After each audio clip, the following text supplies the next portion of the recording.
To support this podcast, go to positivesarcasm.com/donate. Any amount is appreciated. Once again, positivesarcasm.com/donate. Thank you and enjoy the program. Bored housewives, so they're generally hitting the Moscato too because they need something sweet in their lives because their husband is sour. That ring on your finger? Some pygmy died digging that out of a hole for you to say I do and ruin some guy's like, yeah, look at that dude. He's got a hernia that's shaped like a bag of pretzels that he just ate. You're going to Thailand, you're going to smash some dude. Going over there for guy time, but it's not with his buddies. What does it say on the bottle? Well, if it says that on the bottle, why did you put it on your head? All these actors did was shut their mouths because they didn't want to be run out of Hollywood. Now a bad batch of Chinese food has you blowing insurance premiums on vitamin fucking D. Too much. That's what we're I going sound like for Bill here. Maher. Really, John? Really? We can't do this anymore, auntie. I'll see you at the bar mitzvah. It's almost like it never existed, but it fucking did. So do me a favor. Go yourself.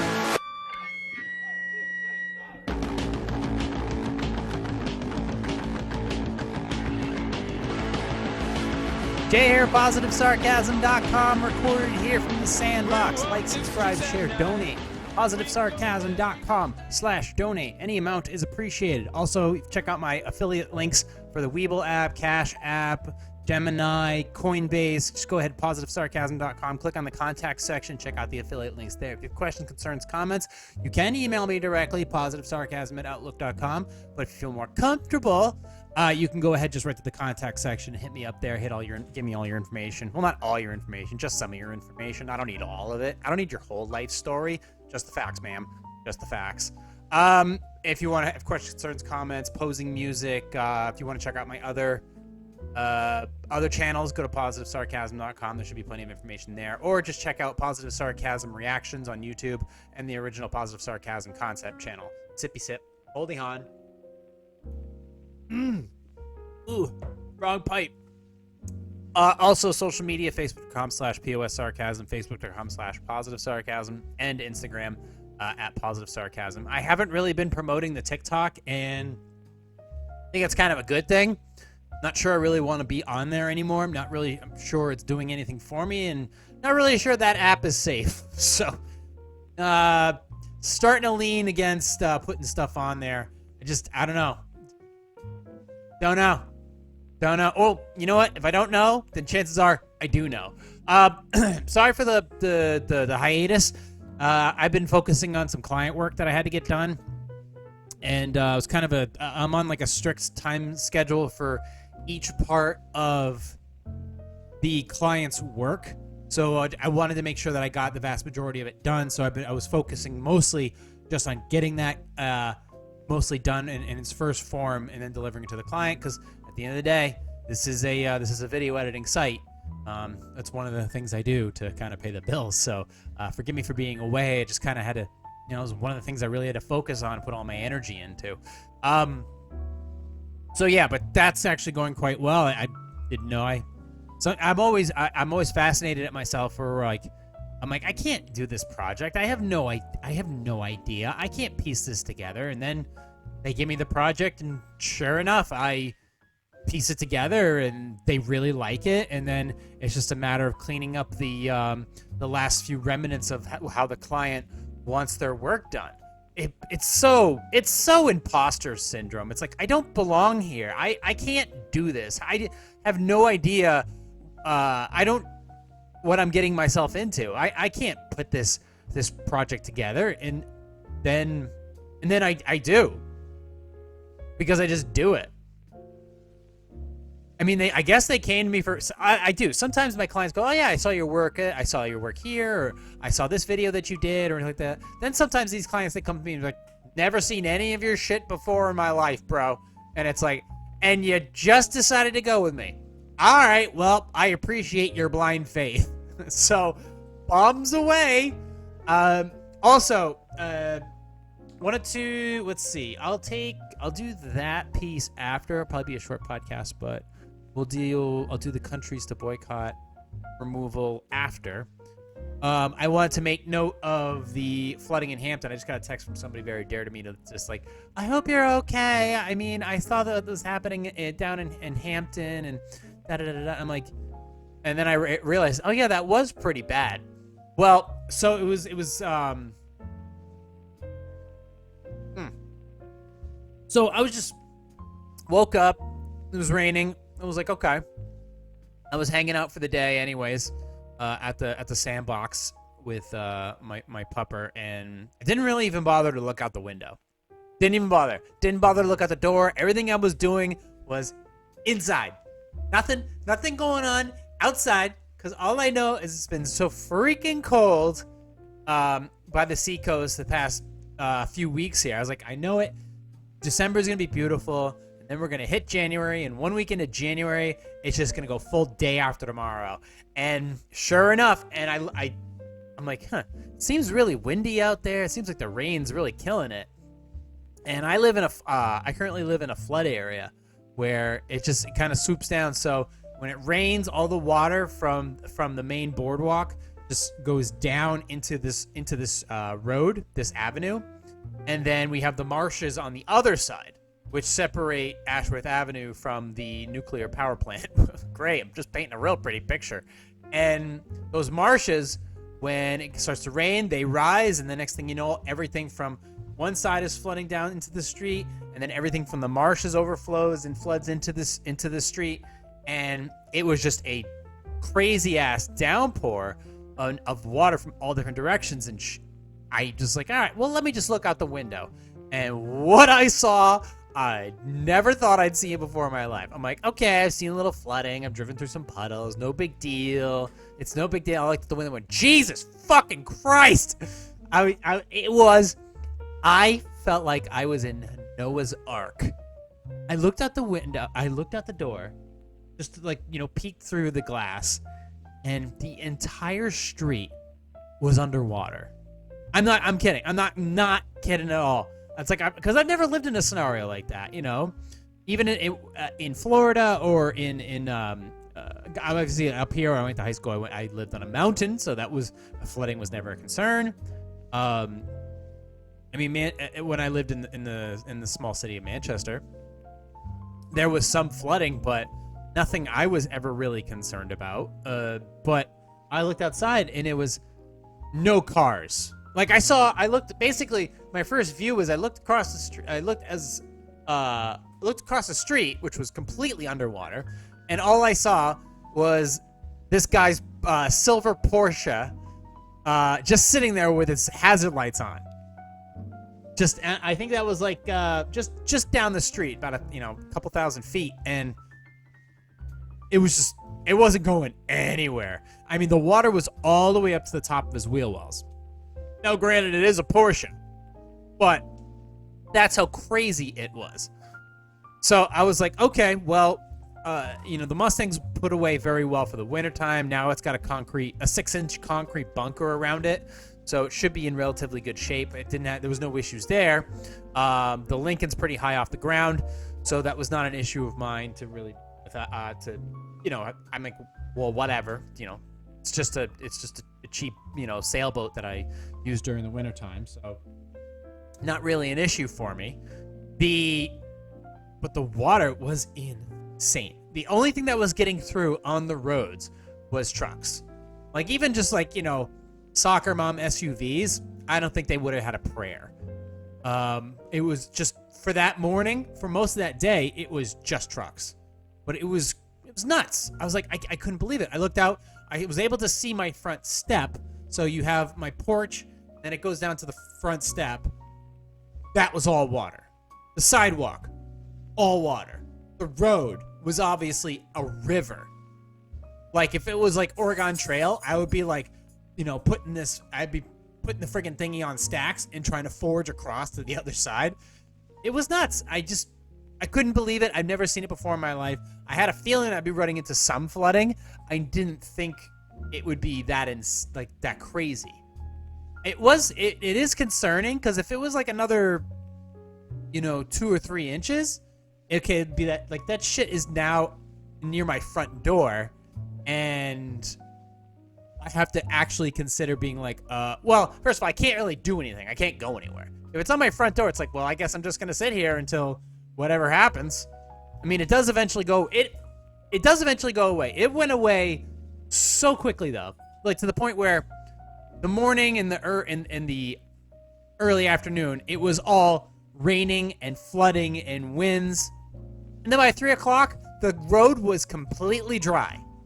Completely dry. Everybody was back on the road, no issues whatsoever. And I finally ventured outside, and I'm like, huh. And, I mean, where my Lincoln is parked, where my Lincoln is parked, right behind it is a giant-ass puddle. And I'm like, oh, whatever, I can deal with that. You just drive through it. And then where the Mustang is parked and tucked away for the wintertime, really no issues from what I could see there, because that thing is completely like, burritoed for the wintertime and everything like that. So there's no issues there. But it was just, I figured I'd make note of it, and that was the week I took off from the podcast, and it was pretty ridiculous. Pretty ridiculous.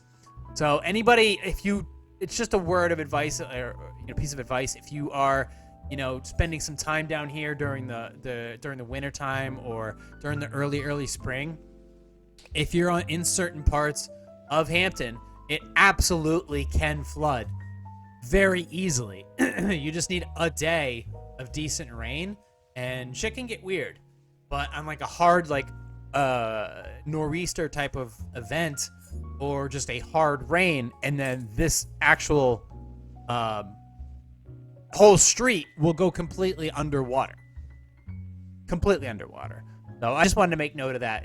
But yeah, thank you for people asking about it. Everything's fine here at the sandbox.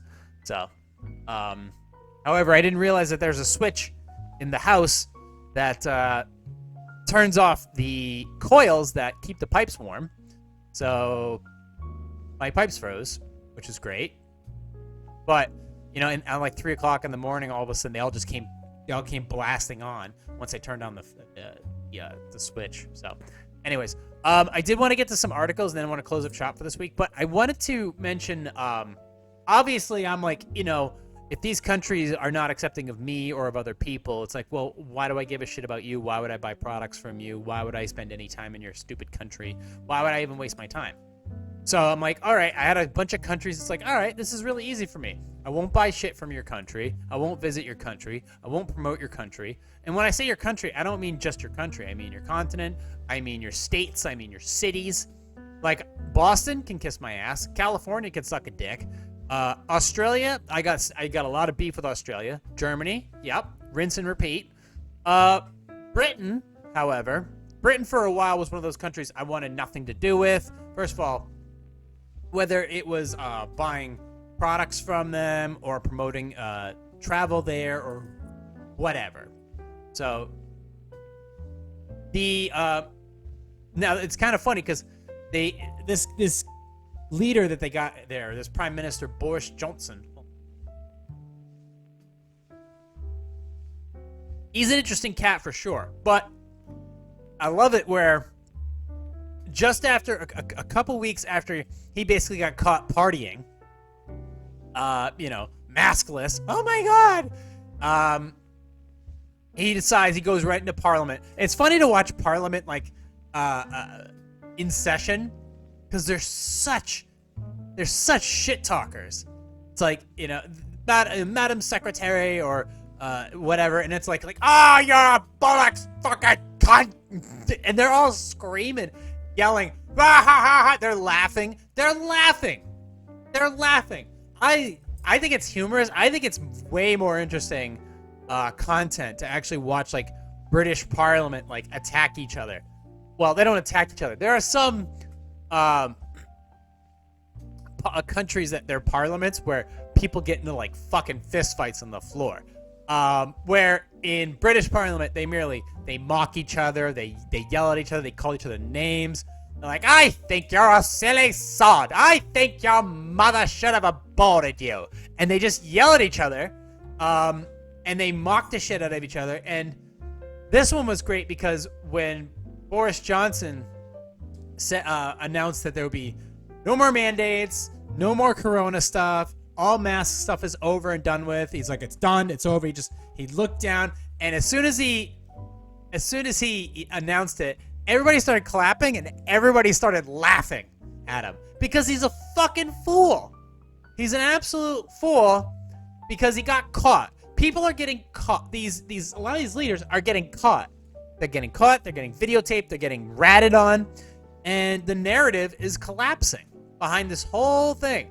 So, I mean, he went to Parliament. He's like, I'm ashamed. I don't know what to say. It's like, yeah, you don't know what to say because you got caught. You got caught partying when you told everybody to hunker down and don't go outside and do this and do that, and I'm your authority, and then you got caught, apparently multiple times.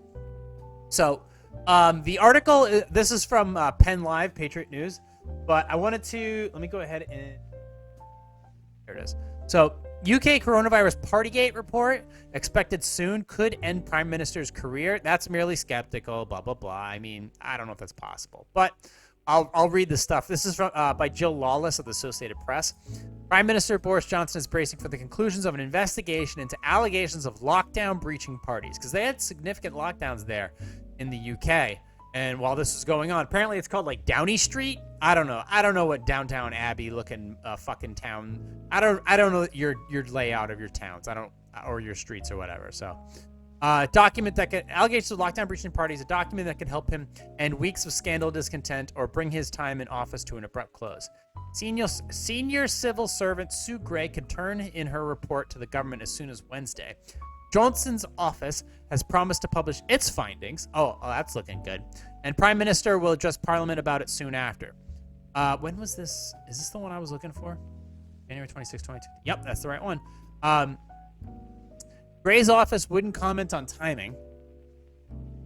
And Foreign Secretary Liz Truss said the Conservative government hadn't yet received the report Wednesday morning.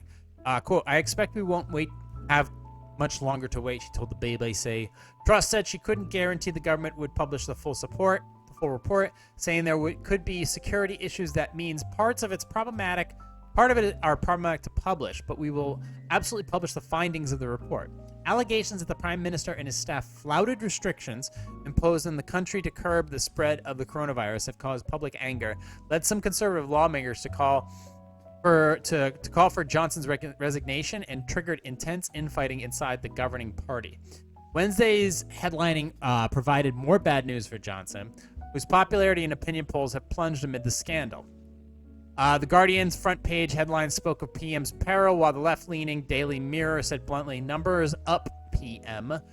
The right-of-center Daily Mail differed, declaring Britain a nation that has lost all sense of proportion. Johnson has urged his critics to wait for Gray's conclusions, but his wait-and-see defense weakened Tuesday when police said they had opened a criminal investigation into some of the gatherings. London's Metropolitan Police Force said a number of events at Johnson's Downing Street office and other government buildings met the force's criteria for investigating the most serious and flagrant breaches of coronavirus rules, the ones he just dropped. Gray is investigating claims that the government staff held late-night soirees, boozy parties, and wine time Fridays. That sounds like a good time. I don't blame him. Could have done it the same. While Britain was under coronavirus restrictions in 2021, the Partygate allegations had infuriated many in Britain, who were barred from meeting with friends and family for months in 2020 and 2021 to curb the spread of COVID. Tens of thousands of people were fined by police for breaking the rules. Johnson and his allies have tried, without much success, to calm the scandal that is consuming government energies that could be better spent confronting the international crisis over Russia's military buildup near Ukraine, far from finished coronavirus pandemic. Johnson has apologized for attending one event, a bring your own booze gathering in the garden of the Downing Street offices in May 2020, but he said he had considered a party work gathering that fell within the rules. Oh, yeah, sure. His office and supporters have also defended a June 2020 surprise birthday party for the Prime Minister inside Downing Street. Loyal lawmaker Connor Burns said Johnson didn't know about the gathering in advance. It was not a premeditated organized party. He was, in a sense, ambushed with a cake, Burns told Channel 4 News.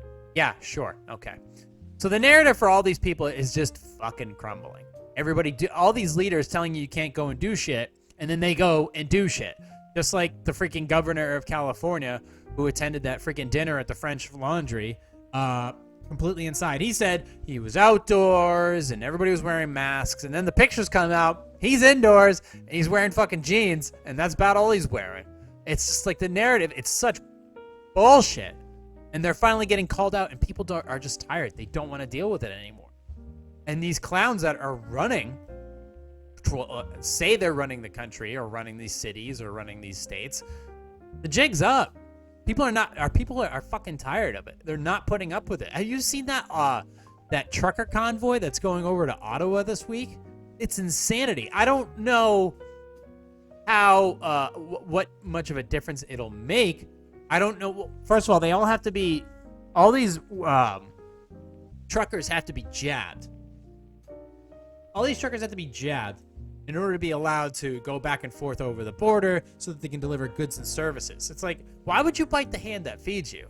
You understand that these truckers, thousands and thousands and thousands of pounds of food and supplies and all kinds of stuff.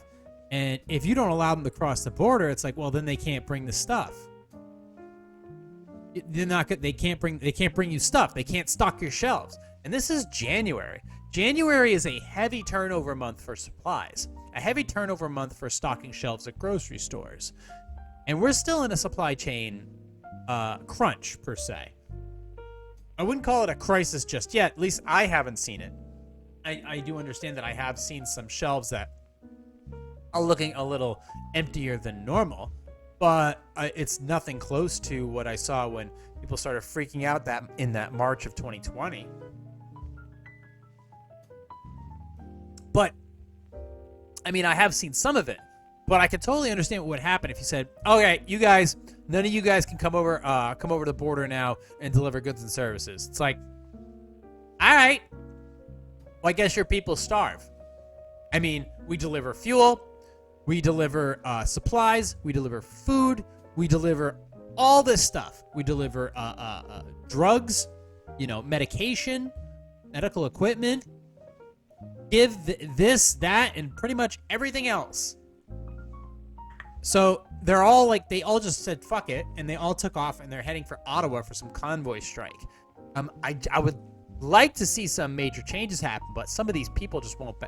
Some of these leaders, like that idiot there, Trudeau, just won't back down for whatever reason. It's like, look, you have only they've been in power for so long, they can't imagine not having it. They can't imagine giving it up until the mob turns on you. They don't understand. They haven't seen a lot of these first world leaders have never had the luxury of having a mob turn on them and burn them on the cross. They don't get it that it doesn't take much for an entire populace to turn on you. It doesn't. It really doesn't. It's like, okay, if the people can't eat, they can't drink, they can't go out, they can't do anything, and they don't have any supplies, they'll turn. They'll be like, where do we turn our? Because it doesn't. You're not going to comprehend anything. It's just anger, and they're going to turn their attention on if it was British Parliament, French Parliament, Canadian Parliament, they'll just turn their attention on. They'll come for your head, and that's it. It doesn't take a lot for the mob to go mad and rip your entire country apart. It doesn't take much. So the question is this convoy that's heading to Ottawa, how much of a difference is it going to make if they're doing all this stuff over there and not delivering goods and supplies and whatever? I mean, how much is it going to cause a dent in the daily life of Canadians?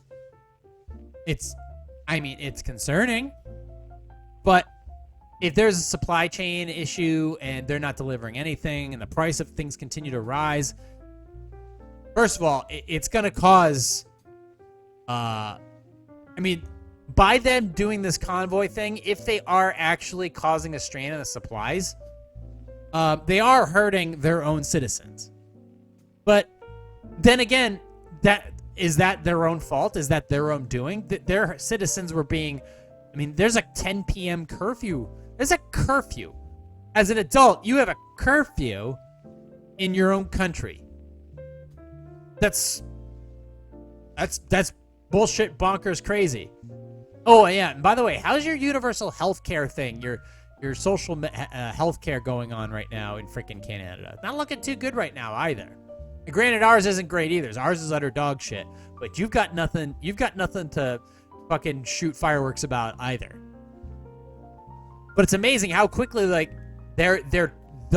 your own people will turn on you. They will come for your head. And it'd be amazing to see what this convoy does. Now, are we all free and clear here in the States? Well, God, no. God, no. Not according to the American military news. You know what's funny is I read an article about, way back that was sent to me by my associate producer, about a lab containing smallpox was found in Pennsylvania. So, I mean, thankfully, nothing ever came of that because there's no cure for smallpox. Smallpox is no small thing. Smallpox it's bad. Like, the symptoms are bad and it can be fatal. And for that to, re-plague the world, it would be disastrous. Disastrous. But there was kind of a funny, but not that funny of an issue that just came up recently. This is from the American Military News. This was just sent to me. So the CDC and some police officers are warning about lab monkeys because that's still a thing. Monkeys are still used in labs. I'm pretty sure there's a couple hospitals in New Hampshire that have a monkey lab. But these ones were lost and recovered in Pennsylvania, and they, quote, may carry disease.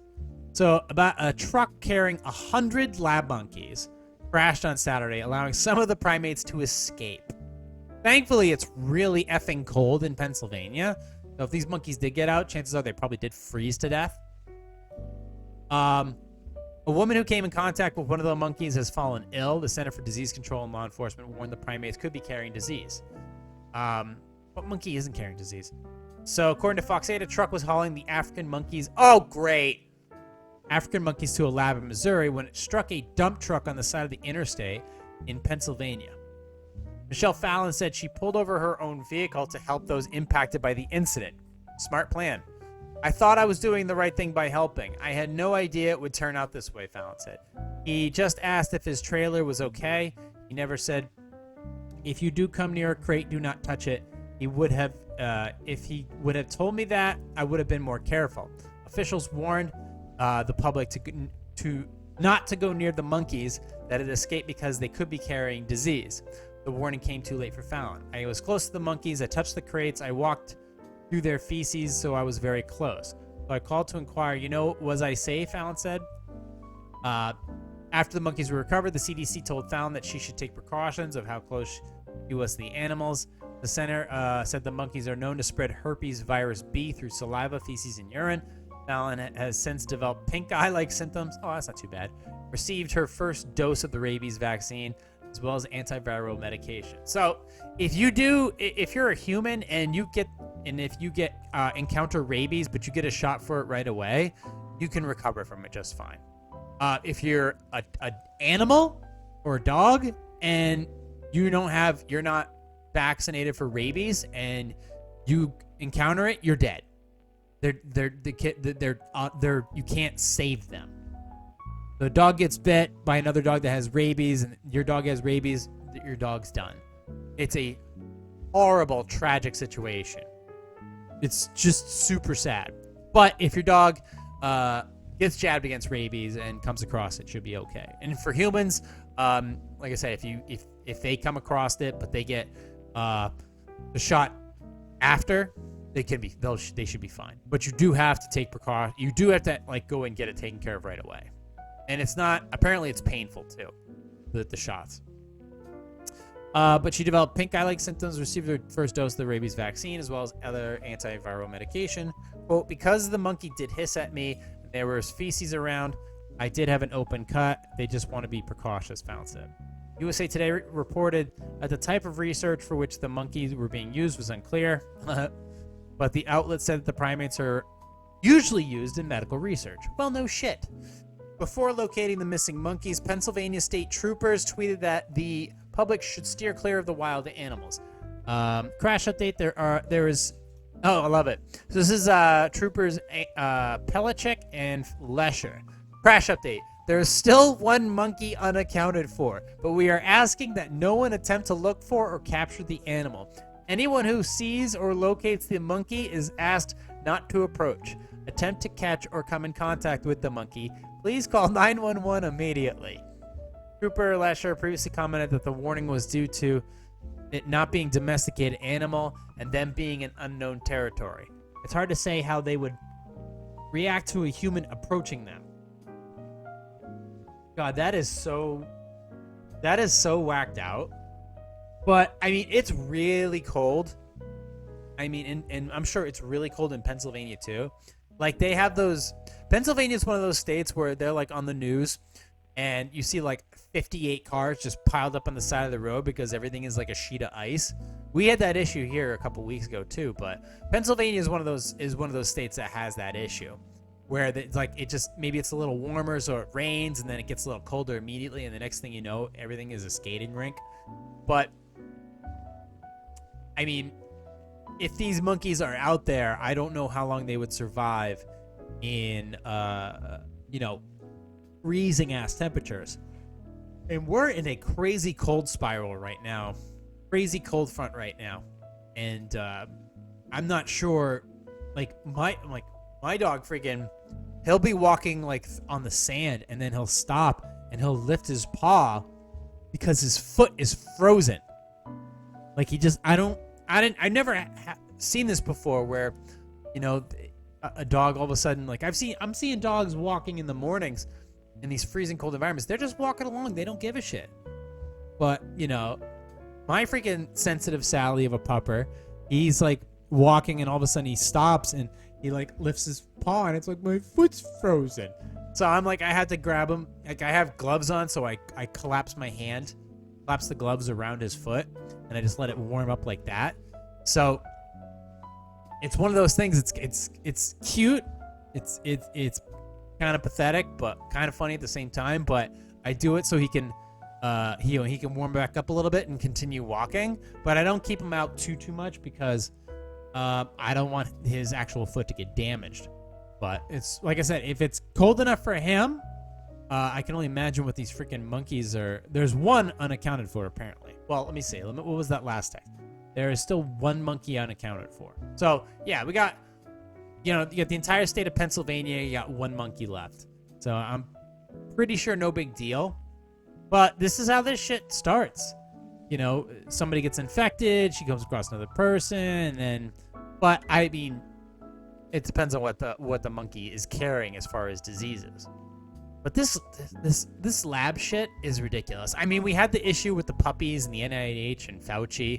I mean, that was ridiculous. But it's like there is, I guess, to close it out with a thought here. It's like there's so much crazy ass news that they're overwhelmed by information, by scary stuff. It's like, what would make you even want to consider just going outside or going out or meeting people or going to your job or even having a job? It's like, why would and you have this situation. You have crime in cities. You have the Ukrainian Russia situation going on. You have China, Taiwan. It's just there's so much information. It's like I can totally see where people's brains are starting to break, and it's like, are we even going to survive? Well, is it really up to you? You have to go about your day as if you're going to make it through. I think that's the only thing you can do. Well, actually, to be honest, it perfectly is. I have been thinking, like, I live in an area where I could see there being some targets around me. Like, for example, I'm generally in this town where there's an Air Force base, there's a naval shipyard, and then just, within eyesight is a nuclear power plant. Let's imagine that you wake up like it's 6 o'clock in the morning, and you look out the window and the whole sky just goes bright.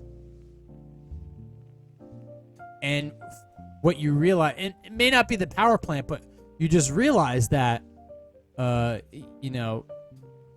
just a short 20-minute drive away, a city's been reduced to ashes because Russia or China just got tired of waiting to fight and decided to just light us up. And that's your morning sunrise. A 500 kiloton warhead lighting up New Hampshire's seacoast, which is, believe me, it's a target. We have plenty of targets here up in the eastern seaboard. We have, antennas that send nuclear codes to submarines. We have military bases just down the road from where I am. Air Force Base, shipyard, nuclear submarines park there. We have National Guard bases, stuff like that. And then, of course, we have a giant nuclear power plant just right over there. So it's like, there's targets. I mean, if you want to make us go green, that's one way to do it, is to make us glow green. It could totally happen. But you can't. You have to have some type of, like, it's like, okay, if I was to wake up one day and that shipyard was attacked and it went nuclear, it's like, all right, well, all I'm gonna do is just get in my car. Just gonna get in my car, grab Chase, grab just a couple things. I'm gonna be out of here in 2 minutes. 2 minutes, just out of here. Hit the highway and gone. Go straight north. And then just try to collect information from there. But I mean, if you have to get through your day as if you're going to be able to get through your day, because what other choice do you have? You take some precautions in case the shit was to hit the fan, but you also have to have a little bit of sanity left over and a little bit of money in your pocket for if things do turn out okay. That's one thing you got to take into account. It's like, you don't quit your job. You don't stock up on canned goods. You don't put 45 masks on. It's like you gotta think that there is plenty of possibilities for things going back to normal, and you don't want to be made to look stupid at the end of it all. You have to assume, like, if a bunch of monkeys get out and are running across the interstate in Pennsylvania, that A, they're gonna get caught, or B, they're gonna freeze to death. So you have to at least take into account that there's a possibility that everything will be okay. We'll catch the monkeys. Don't worry, we'll catch the monkeys.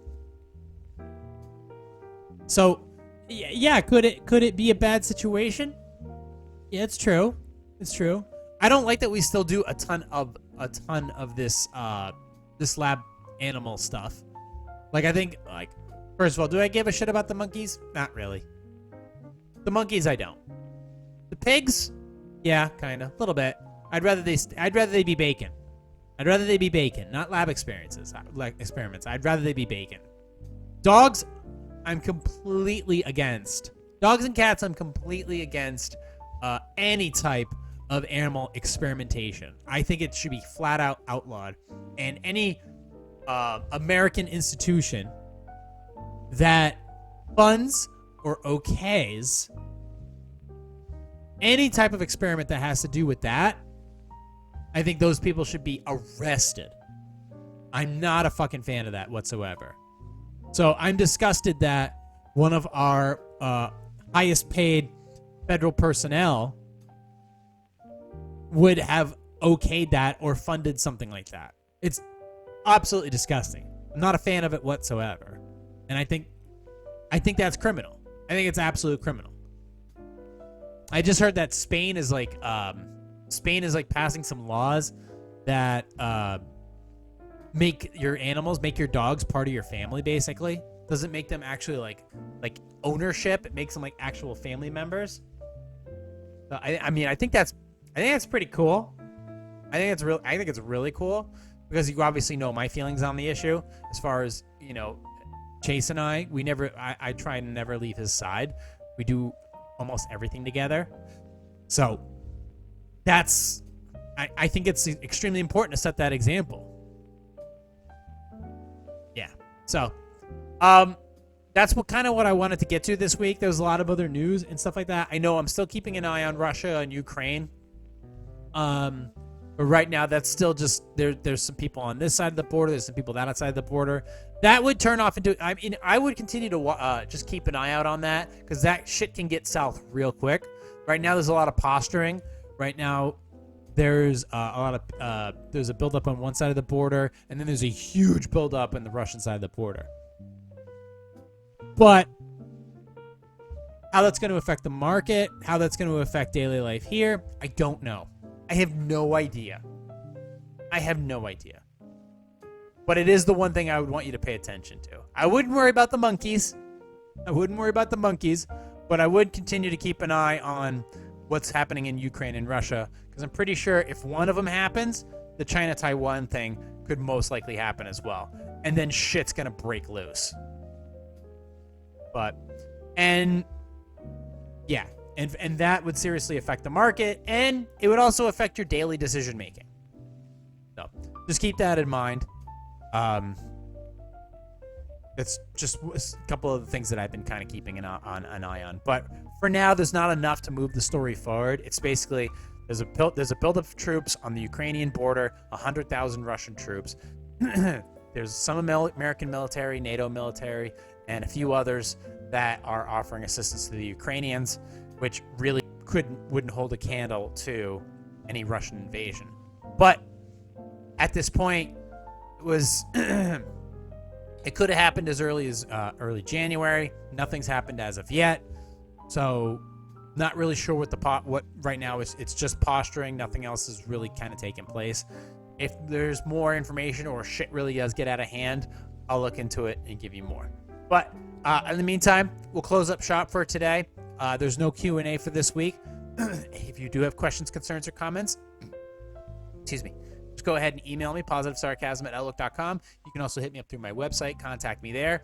You can also hit me up through my social medias. If you want to hit me up through facebook.com/POSSarcasm, facebook.com/positivesarcasm, or of course Instagram @positive_sarcasm. Just hit me up if you have questions, concerns, posing music, client work, whatever you need.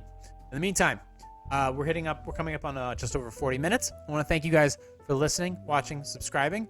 It's glad to be back and shake up off all the rust. I do have more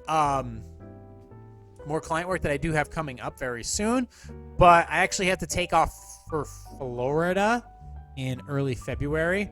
So there'll be one. I'll be here. I'll be back on the podcast again next week, and then I'll be off for a week. And then I'll be back on. But just figured this time I'll let you know ahead of time. But in the meantime, thank you for listening, watching, and subscribing, and I'll talk to you all next week for sure. Recorded here from the Sandbox. This has been a Positive Sarcasm presentation.